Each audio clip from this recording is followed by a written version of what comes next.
Hello there, I'm Amy from moonmindology.com, and today I want to look at the chart of Donald Tusk. So he is Poland's newly elected president, and I've heard that he's pro-EU and a whole load of other things, and my mum is kind of negatively viewed of him, but we do have an A-rated birth time. So let's have a look at his chart. So looking at this straight off the bat, the most important thing to Mr. Tusk is law, justice and order.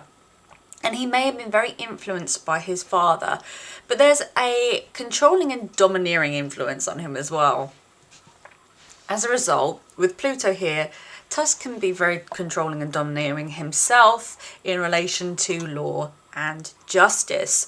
So Pluto and Jupiter, this conjunction is further confirmation to me that there's an extreme desire for control as well as an interest in religion and justice. Jupiter is at 29 degrees, so there can be a little bit of confusion and turbulence in his ethical stance, and it can be changeable, as can his religious views be.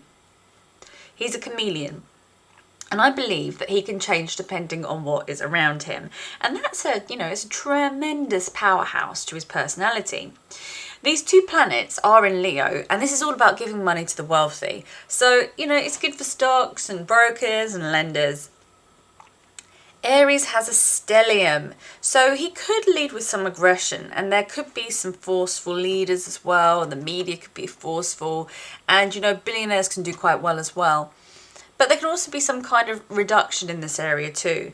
This is a very hot and fiery house, and I wouldn't be surprised if there's some kind of event to do with the military or fire during his term as president. I think there could be a lot of investment in the military and the police as well.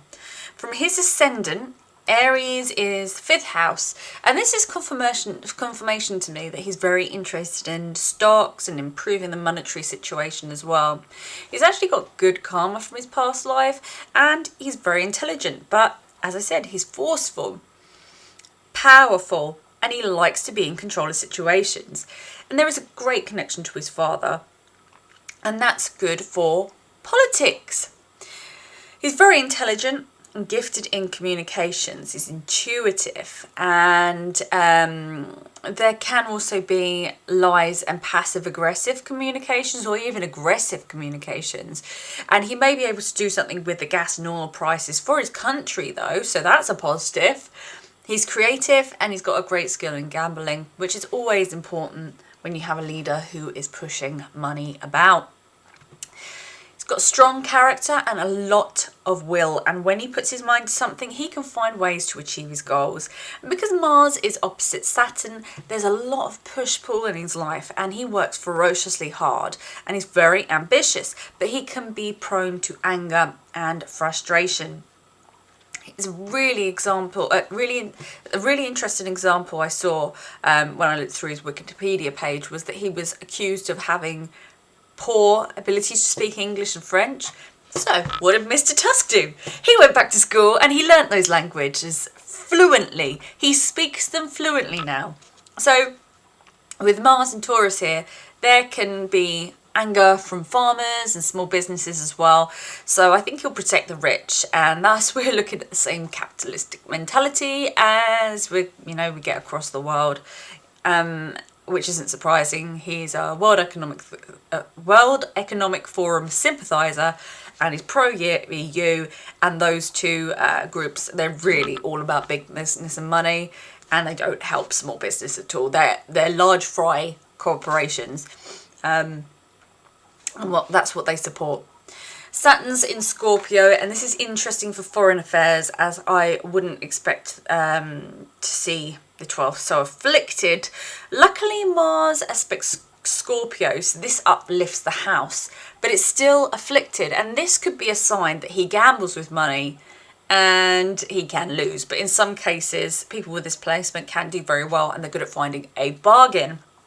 And I would say the affliction would make this whole thing more negative. But he's currently in the dasha of Saturn, so if he could win an election, Saturn's clearly not that bad, is it? But he's in the subdantia of a very positive Rahu. And from a political stance, there could be a lot of money behind the scenes that is lost or spent with charitable intent. And it's what you don't see, which can be incredibly significant. Saturn is your Karaka planet for farming and all of those things under the earth, and he could be doing something behind the scenes with oil and gas and, you know, things that are extracted from the ground. Scorpio is about scientists and specialists as well as bankers. Farmland and things of that nature could also be brought out by such people as well. So, you know, when Bill Gates was wanting to make farming all computerized and that stuff, you know, Donald Tusk could be a bit like, yeah, sure, that sounds great, and kind of push people to invest and get involved with that kind of thing. But I could be wrong. But one thing I did forget was history. He studied history. So this is a nice confirmation of this placement here. So he's one of those people who'd be very good at digging up the past, finding old agreements, and using that as legal leverage when dealing with geopolitics. So Uranus is in Cancer, and this can be unexpected income from other people, but it's also, there's an eccentric charm as well. He's very good at researching things, but they, you know, there can be problems with the family unit, as well as problems with land and unexpected changes in house prices as well. Neptune, Rahu, they're in Libra, and there could be a lot of wealth here and financial gains. And there's a lot of mixing with successful individuals, and there's powerful acquaintances as well. But there can be unusual yet glamorous friends who may or may not work in oil and gas. But, you know, there's a link to friends who work in drug companies, as well as there being strong political ties. In terms of impact, Libra is about social structures and freedoms. So things can get a little bit confusing and they can be a bit extreme. And there could be an influx of foreigners, drugs, big business, and there can also be pollution problems and some instability on the social level.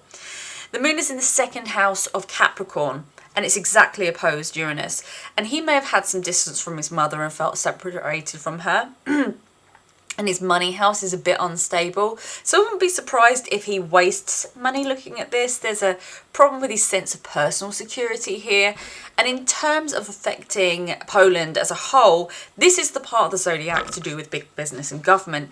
And again, there's stuff to do with oil here.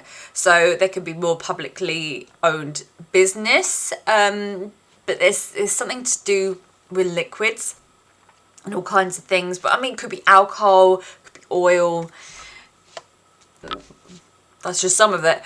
So overall, I think Donald Tusk, if you're going to call him anything, he's, in my opinion, he's the oil guy.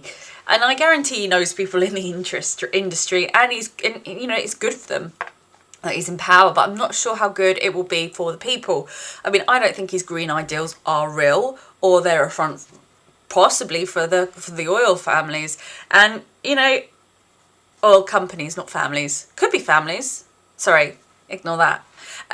You know, I think he could do some kind of switcheroo on his plans on a whim. And he's just about keeping popular. So he you know, he's a turncoat. He'll say whatever gets him popular, whatever gets it in.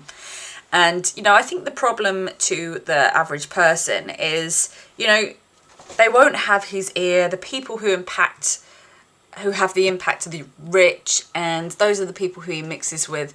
And at the end of the day, he's about law, history, and money. And he just got to his point by saying yes, I believe. So don't expect a revolutionary, as he's probably going to make a bigger divide between the rich and poor, sell your assets to the highest bidder. But I don't think he's a bad guy.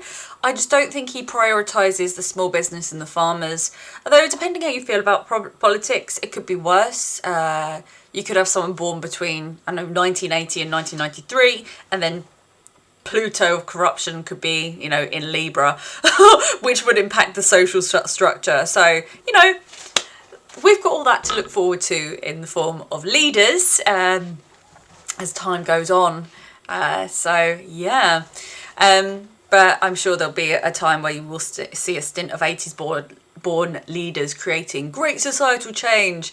But we'll discuss that when they come into power. But thank you very much for watching. Like always, like, subscribe, comment, or just even wave at the screen. I'll take that as a bare minimum. Thank you very much. See you next week. Bye.